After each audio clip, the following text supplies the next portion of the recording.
Bismillahirrahmanirrahim. Assalamualaikum warahmatullahi wabarakatuh. Waalaikumsalam warahmatullahi wabarakatuh. Oke, selamat sore Kang Jody. Yo, selamat sore. Oke, Sore-sore oke, bahagia. oke. Selamat sore buat semuanya. Kembali lagi ya ke Radio Ngoding dengan tema dengan topik beda buku. Dimana sore ini narasumber kita ada dari programmer Javan, Kang Jody Sukma Atmaja, Kakang Jodai gitu. Hey ho semua. Nah, sore ini Kang Jody sendiri akan ngebahas ya di ini udah ada tampilannya nih. Jadi akan bedah buku dari judul bukunya adalah Agar Hidup Lebih Bermakna. Ih, Masya Allah banget nih. Bau-baunya motivasi ini. Nah, tapi sebelumnya kepo-kepo dulu deh. Gimana kabarnya Kang Jodai? Alhamdulillah baik, cuman ada muncul jerawat aja di kepala. Gede. Tanda apa itu? Tanda kayaknya faktor abis main sepedahan Sabtu Minggu deh. Oh gitu. Uh, Bukan overdo. Bukan tanda overdo. bukan. Kagak. Oke. Masih enjoy nggak nih WFH? Enjoy banget. Tapi ya karena sekarang kan udah new normal ya. Kalau udah new normal berarti udah bisa main keluar. Itu agak nge-refresh otak banget sih. Oh gitu. Yoi. Dagangan lancar. Yang mana nih? Oh iya, dan pempek ada motor ya. Oke deh, motor dulu deh. Motor lancar banget. Alhamdulillah di bulan minggu kemarin udah keluar dua. Minggu kemarin udah keluar dua. Sekarang udah masuk lagi dua. Oke. Jadi kapan ke Jogja makan-makannya gitu? Oh, pesen dulu dong. Pesen pempek dulu. Baru ntar kita main sono, bawa lagi biar enak coy. Itu. Aduh, ini masih ada Mas Anan ya, ntar dibahas lagi. Untung Jody nggak megang KWS ya, Jody ya. Enggak. Project KPK minta persenan. Waduh. Oke. Oke, Kang Jodai, kapan nih? Kenapa alasannya kenapa memilih buku ini yang mau kita bahas di sore ini? Ini saya rekomen dari temen sebenarnya. Katanya ini bagus nih buat di sharing-sharing. Terus saya lihat judulnya Agar Hidup Lebih Bermakna gitu. Sempat kepikiran apakah hidup saya selama ini tuh udah bermakna atau belum sih? Nah, akhirnya saya baca ini, akhirnya sebenarnya banyak poinnya banyak banget ya. Cuma saya rangkum menurut pendapat saya gitu yang kena banget ke saya gitu. Oke. Jadi kapan baca buku ini? Ini udah 4 hari yang lalu lah ini tuh buku ini. Awal mulanya tuh saya mau sharing tentang yang Mas Rama itu loh, yang seni untuk berdiam gitu. Apa tuh lupa lagi judulnya. Cuman udah keduluan Mas Rama. Wah, DC kah diriku?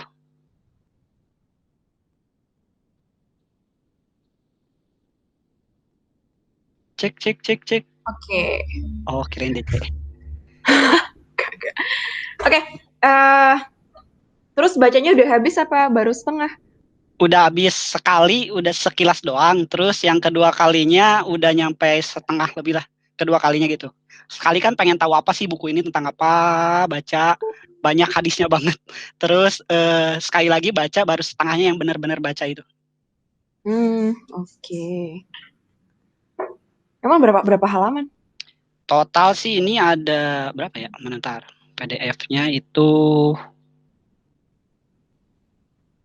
ini benar. Itu ada 64, Deng. Pendek sih bukunya. Terus di sini juga selain beliau yang bikin buku itu yaitu Firanda Andirja, dia juga ngasih ininya sih YouTube-nya. YouTube ya tentang ada. buku ini juga ada juga. Nih saya share ya di chat. Oke. Teman-teman misalkan pengen lihat nggak bisa, harus diedit dulu ininya. Sebentar editnya. Iya.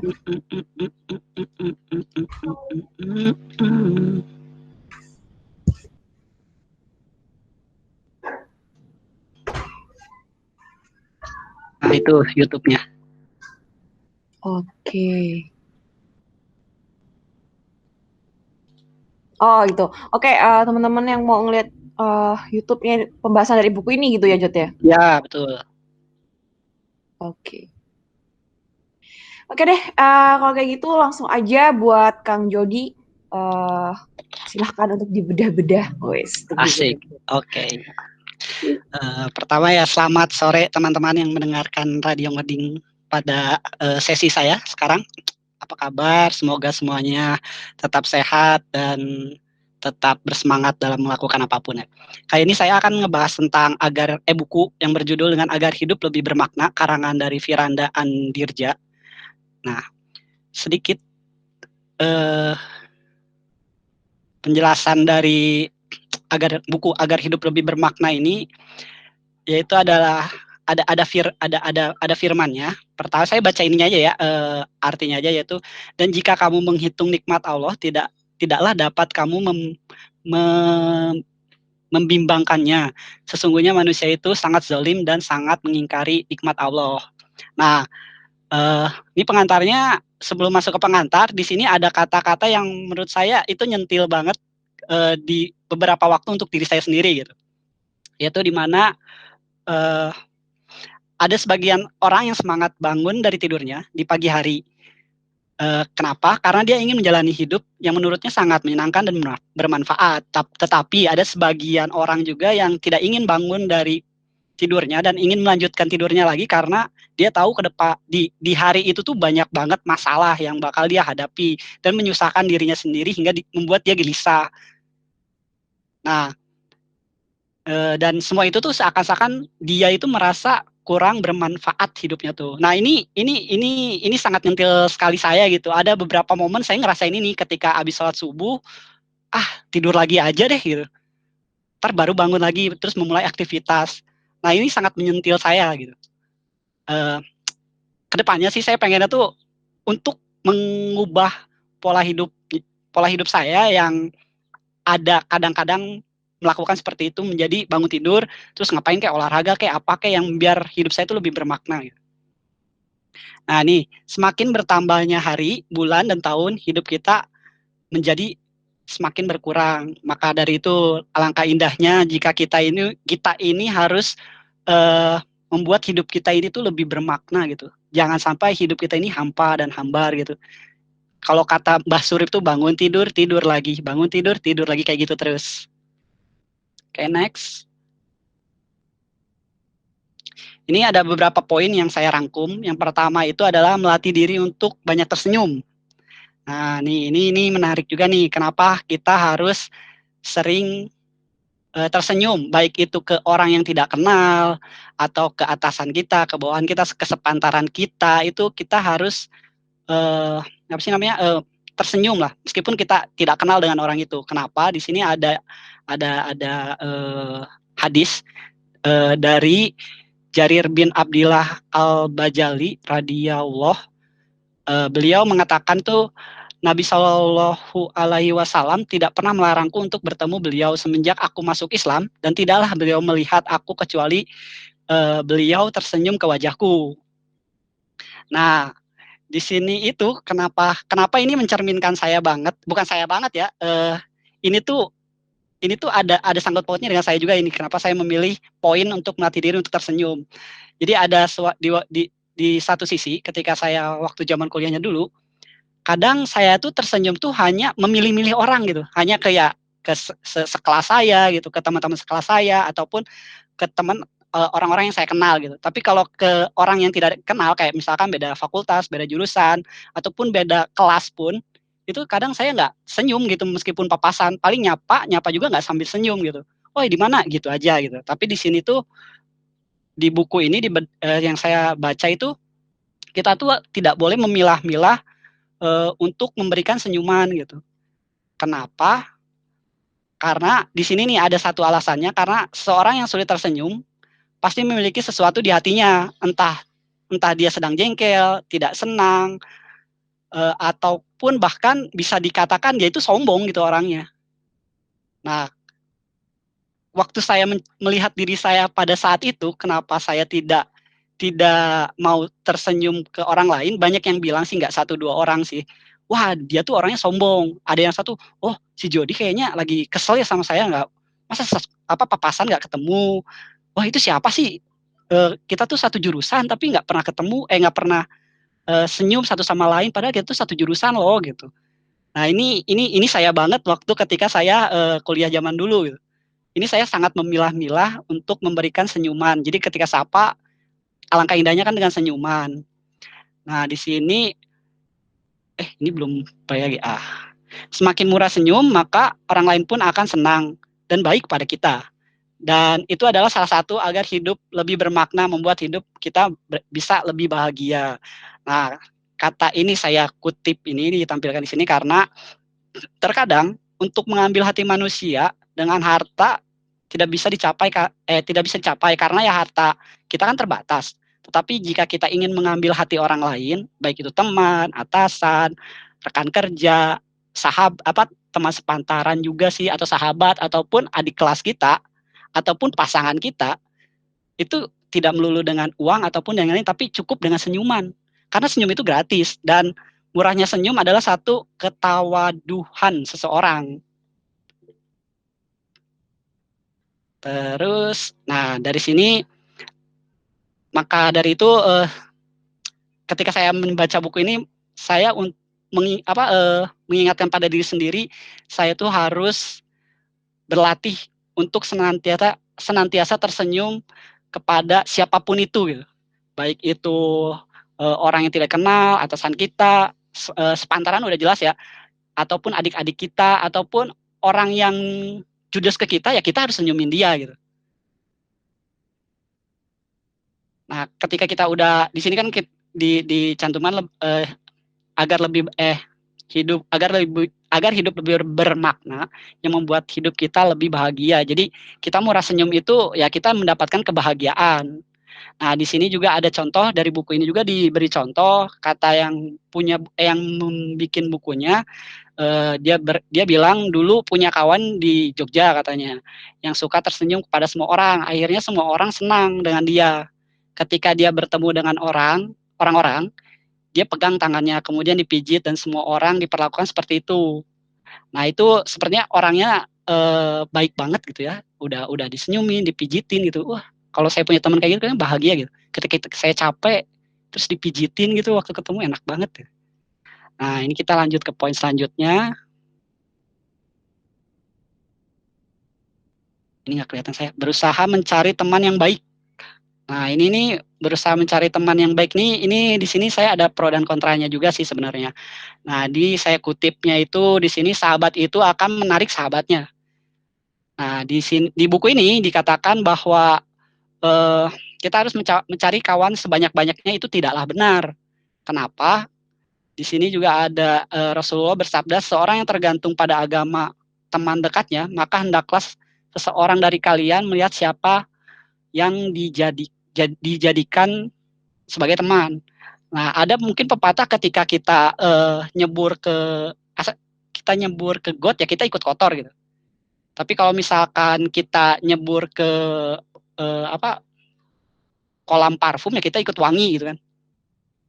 Nah, ini, sabda Rasulullah itu seperti itulah maksudnya gitu di buku ini, di ininya.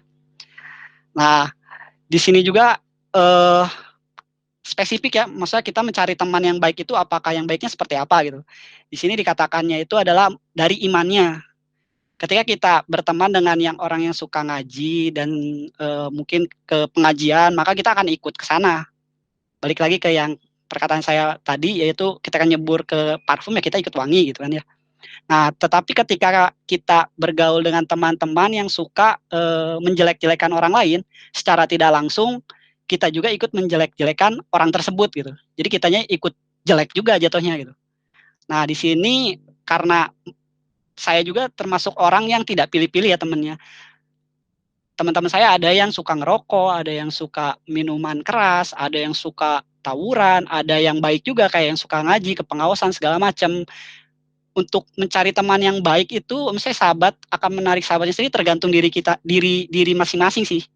Kalau menurut saya seperti itu. Kenapa? Karena ya sejauh ini saya meskipun gaul dengan yang suka ngerokok, saya nggak ngerokok sama sekali. Saya gaul dengan orang yang suka mengaji, saya kadang-kadang ikut ngaji juga gitu. Tergantung balik lagi ke diri sendirinya juga sih. Untuk poin berusaha mencari teman yang baik gitu. Terus di sini juga kita lanjut aja, ini udah. Terus poin yang ketiga, ini nih, ini the best banget sih menurut saya. Kena banget gitu. Berusaha hidup tanpa hutang. Kenapa? Nah ini, jika seseorang ingin hidup lebih bermakna, lagi bermanfaat, maka berusaha hidup tanpa berhutang. Ini yang poin pertama ya yang saya tempelin di sini. Karena ya tidak dipungkiri setiap individu atau setiap saya juga gitu, pribadi saya juga, ya saya sulit banget sih untuk tidak berhutang. Tapi hutang itu tuh maksudnya ada tingkatannya. Ada hutang yang misalkan kita jajan atau kita makan di satu tempat. Oh ya, ditalangin dulu sama dia. Oke deh, ntar gue bayar ya kalau udah. Kalau kayak gitu kan enak ya, berarti hutangnya langsung dibayar. Tapi ada juga misalkan yang hutangnya tuh banyak tuh, contohnya tuh tentang fashion gitu. Wah, teman saya ini pakai pakai apa brandnya, brand apa tuh yang ini tuh, Gucci gitu. Brand Gucci, tapi saya pakai brand lokal gitu yang harganya cuman 100 ribu gitu. Wah, saya pengen punya Gucci itu juga gitu. Akhirnya dia mengutangnya untuk kebutuhan yang nggak jelas gitu, untuk kepuasan pribadi gitu. Nah, di sini itu ketika kita punya hutang banyak, itu tuh mau banyak ataupun sedikit sih sebenarnya, itu tuh kita akan gelisah gitu. Waduh, ini saya punya hutang nih. Ini saya ada uang, misalkan hutang saya 1 juta. Saya punya uang 500 ribu. Tapi saya harus bayar segala macam gitu. Apakah saya harus cicil atau enggak? Itu kita gelisah gitu. Apakah hidup akan tenang dengan rasa gelisah gitu? Kalau jujur saya pribadi itu enggak. Nah, di buku ini, sebelum masuk kita ke poin yang 3, itu poin primer, kita bahas untuk yang hutang tadi itu mana ya? Ya. Nah, untuk misalkan hutang yang besar, sebesar-besarnya hutang, kalau misalkan kita nggak nyicil, itu ya nggak akan lunas-lunas gitu. Nah, di buku ini tuh menganjurkan jika kita menghutang yang besar, baik itu untuk kebutuhan yang sangat-sangat urgent, itu alangkah baiknya kita cicil, jangan sampai kita tidak menyicilnya sama sekali gitu. Misalkan contoh dalam sebulan atau minggu deh, disisihkan uangnya berapa persen gitu untuk membayar hutang itu di akhir bulan nanti gitu. Itu sangat dianjurkan di sini karena jika kita amit-amit gitu ya, tapi kita juga nanti ujung-ujungnya akan meninggal gitu ya. Jika kita tidak melunasi hutang kita, di sini tuh dikatakan bahwa kita tuh dusta. Ada dalilnya bahwa ini dalilnya dari Sahih Bukhari, bahwa Rasulullah SAW di dalam sholatnya membaca, ya Allah, aku berlindung kepadamu dari siksa kubur, dan aku berlindung kepadamu dari fitnah Al-Masih Ad-Dajjal, dan aku berlindung kepadamu dari fitnah kehidupan dan fitnah kematian. Ya Allah, aku berlindung kepadamu dari perbuatan dan dosa hutang. Tiba-tiba ada seorang berkata kepada beliau, kenapa engkau banyak meminta perlindungan dari hutang? Beliau menjawab, sesungguhnya seseorang apabila berhutang, dia akan cenderung berkata dusta dan berjanji lalu mengingkarinya. Nah, di sini ada kata dusta dan mengingkari janjinya. Nah, dampaknya tuh mana ya, dampaknya itu mana dampaknya, takut salah ngomong.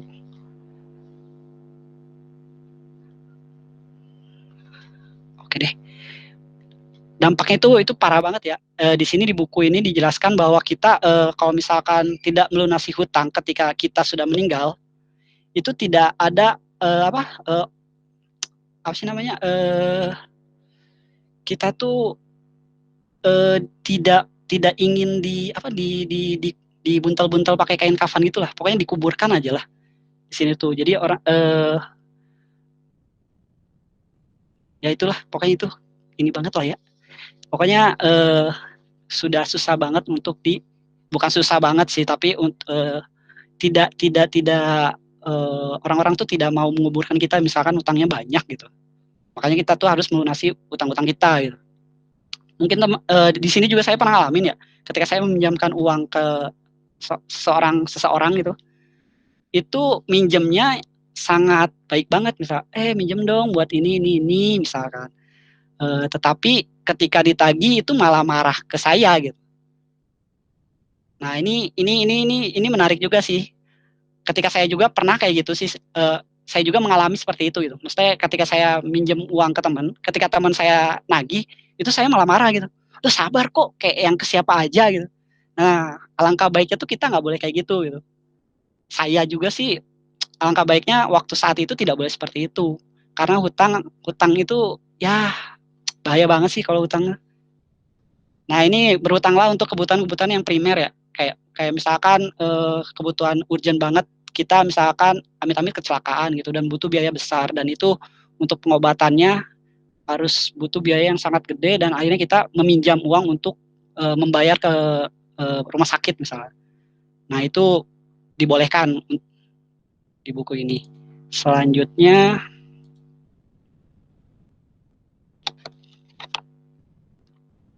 senantiasa membantu orang lain. Nah, di sini saya masukin intinya tuh membantu orang lain dengan sesuatu yang kita punya seperti harta, tenaga, pikiran, dan ide merupakan cara agar hidup kita lebih bermakna gitu. Ini yang saya temuin banget di Javan tuh. Ketika saya butuh bantuan, ada teman-teman yang bisa ngebantuin saya untuk problem solvingnya gitu. Nah, ketika ada beberapa yang nanya ke saya, ya saya juga berusaha untuk melakukan itu. Nah, di sini di buku ini poinnya tuh mana tadi? Ini kita ngeloncat deh.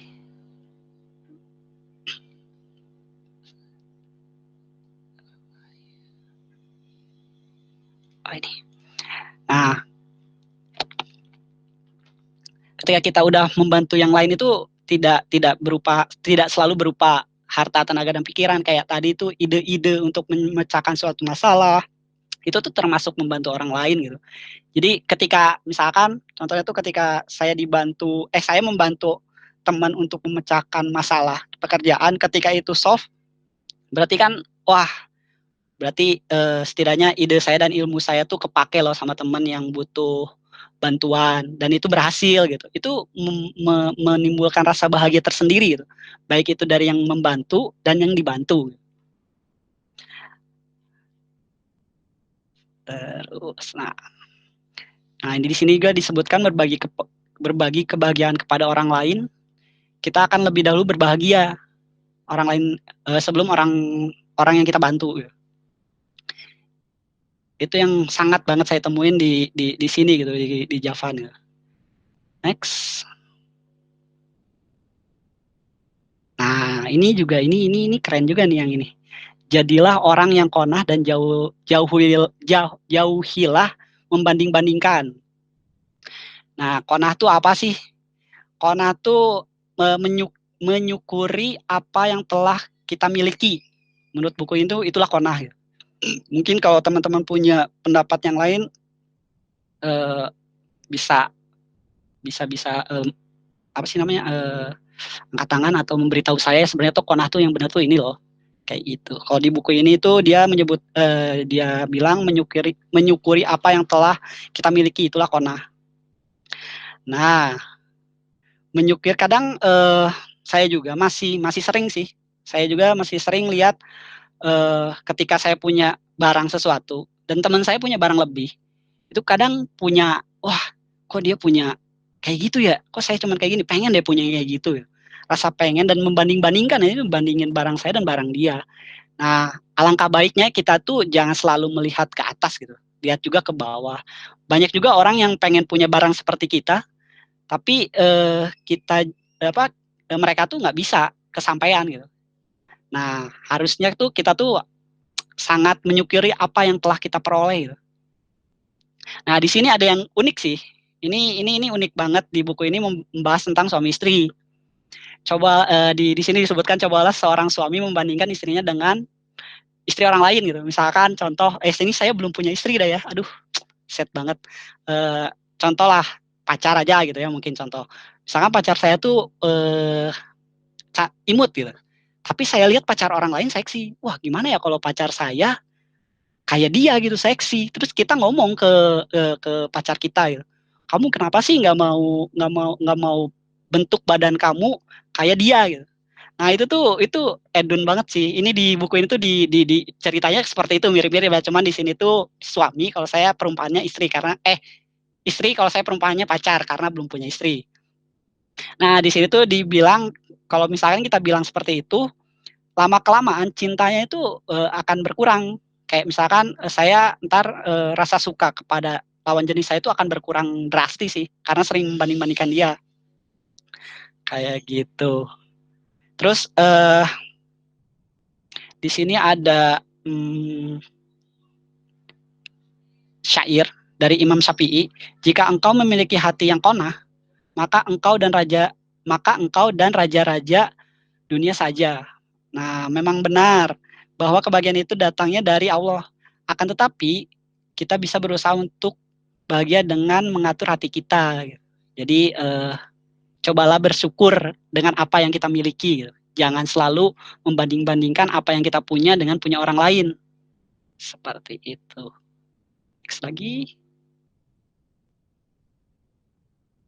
Hai deh, sisihkan waktu untuk berolahraga. Ini saya banget di tahun ini saya banget sih. Ini saya nggak sama sekali jarang banget menyisihkan waktu untuk berolahraga. Baru dimulai itu bulan-bulan ini. Nah, di sini tuh dikatakan di buku ini, ketahuilah bahwa badan badan badan sehat akan mempengaruhi kebahagiaan. Kalau seseorang fisiknya sakit ditambah dengan lemahnya iman, maka pasti dia akan susah untuk merasakan kebahagiaan. Nah, di sini saya cantumin poin pertama itu adalah sehatnya badan adalah hal yang mendatangkan kebahagiaan. Jadi kalau misalkan kita sehat, ya kita bisa melakukan apapun yang membuat kita bahagia. Tapi kalau kita sakit, ya kita cuman bisa terbentang gitu. Kalau misalnya sakitnya parah, terbentang, terus nggak bisa ya melakukan apapun tuh terbatas gitu. Nah, kalau kita sehat tuh enak gitu, mau apa saja gitu. Sini ada poin keduanya, maka barang siapa yang memiliki kondisi badan yang sehat, maka pekerjaan apapun itu, baik belajar atau beraktivitas yang lainnya itu akan lebih stabil. Ya ini jelas banget sih, kalau misalkan kita sehat, kalau misalkan dalam bekerja ya kita bisa produktif ya. Kalau misalkan kita sakit ya produktivitas kita berkurang. Terus kalau dari segi belajar juga, kalau kita sakit mau belajar juga gimana enaknya gitu ya. Orang sakit kok belajar gitu. Emang masuk sih masuk, cuman nggak efektif gitu maksudnya. Terus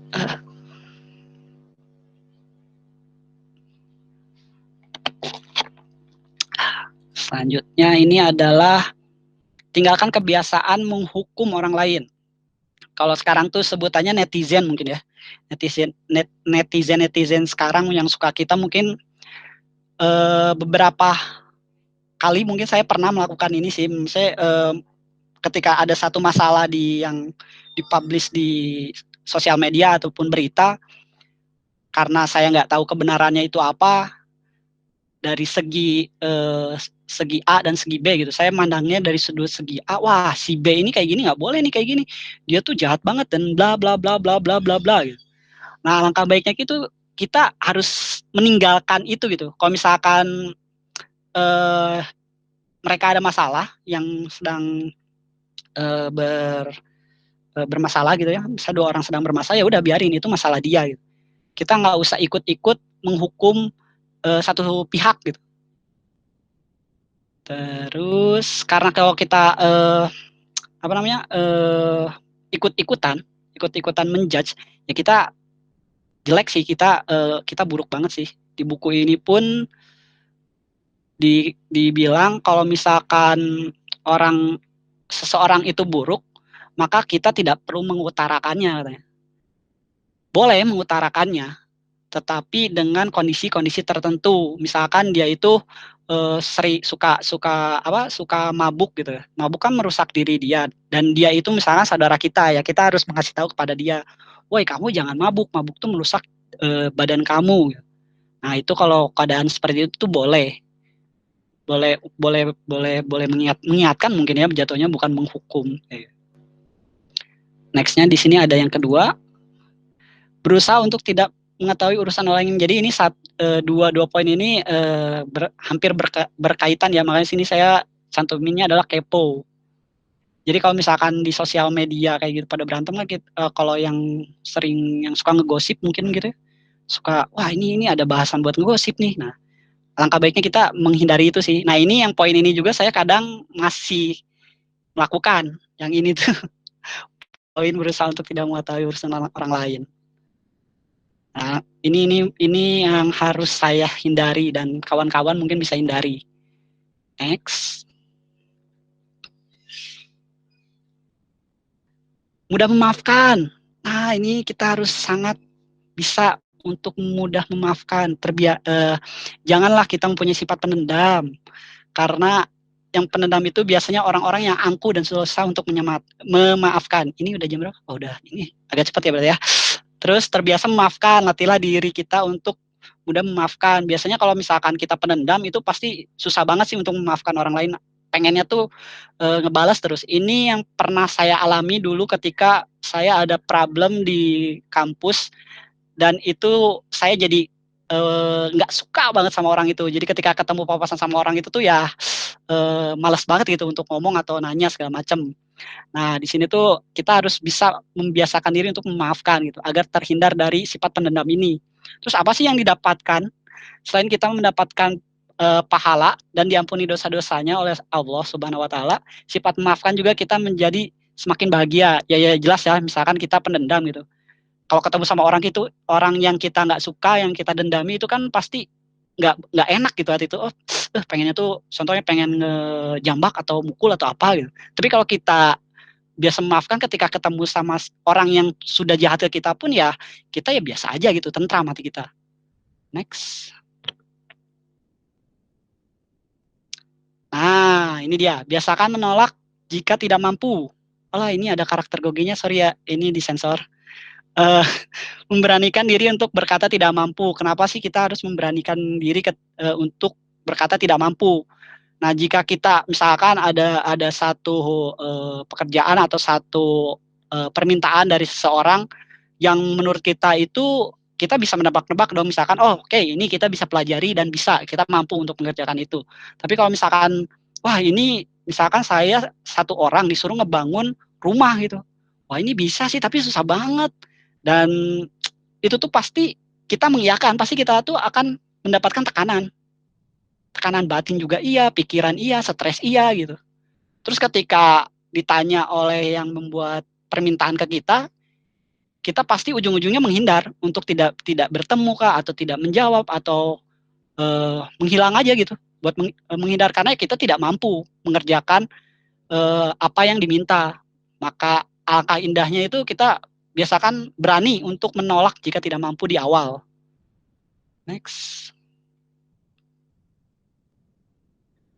Aduh, ada ini lagi ya. Ini sensor lagi ya, sorry. Nah, ini jangan sering mengeluh kepada orang lain. Kenapa? Karena itu tuh bisa merendahkan dan menghina seseorang. Nah, di buku ini pun dibahas demikian gitu. Jadi kalau misalkan kita suka mengeluh, kadang saya juga waktu zaman kuliah sering banget sih ngeluh. Aduh, ini tugas banyak banget sih. Terus udah tugas ini, ntar ada tugas satu lagi. Wah, ini gila, susah banget sih. Aduh, kelompokku kayak gini banget sih. Nah, itu sebenarnya itu merendahkan dan menghinakan diri kita sendiri sih. Dan ketika kita mengeluh itu tak akan merubah apapun. Terus berpikirlah mencoba untuk jika kita menghadapi masalah pasti semua itu ada solusinya. Nah, di buku ini tuh ada sabdanya nggak ya? Oh, nggak ada sabdanya. Oke, segitu Mbak Nurul.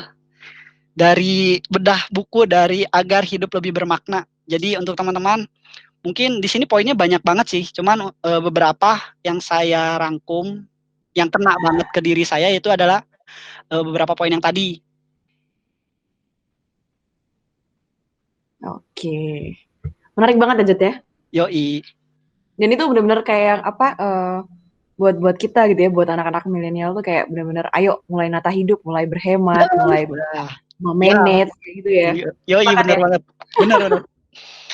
Oke. Makanya ini pokoknya dari yang bagi ini tuh saya kan baru setengah, sebenarnya poin-poinnya banyak. Nah, yang bener-bener dibaca nggak sekilas itu baru sampai tinggalkan kebiasaan menghukum orang lain. Nah, ke bawahnya tuh belum didetailin banget sih. Itu baru setengahnya dan ini dari setengahnya aja udah seru sih. Di sini juga Iya. ada poin yang belum saya kasih tahu karena itu mungkin butuh ilmu yang lebih. Oke. Oke, dari teman-teman ada yang mau ditanyakan sebelum ditutup? Nggak ada? Oke. Oke, kalau memang nggak ada, udah jam segini juga. Dari Kang Jody mungkin closing statement, garis besar dari semuanya.